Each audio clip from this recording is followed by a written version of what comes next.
করেছে। মানুষ সৃষ্টির উৎপত্তি আল্লাহ সুবহানাহু ওয়া তাআলা কোরআন থেকে মানুষকে আল্লাহ কিভাবে সৃষ্টি করলেন সেটা থেকে আমরা আলোচনা করব ইনশাআল্লাহ। এই মানুষের কোনো অস্তিত্ব ছিল না, কি ছিল না? অস্তিত্ব ছিল না। মাসাল রূহ আকারে সমস্ত রূহ ছিল একটি জায়গায়, রূহের জগতে সমস্ত রূহ ছিল একটি জায়গায়। আল্লাহ রাব্বুল আলামিন বলেন ওয়ায়াসআলুনাকা আনির রূহ কুলির রূহু মাইকে ছান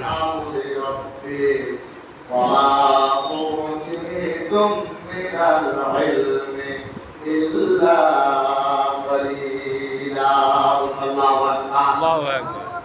আল্লাহ রাব্বুল আলামিন বলেন হে নবী আপনার কাছে প্রশ্ন করবে, জিজ্ঞাসা করবে রূহ সম্পর্কে, কি সম্পর্কে?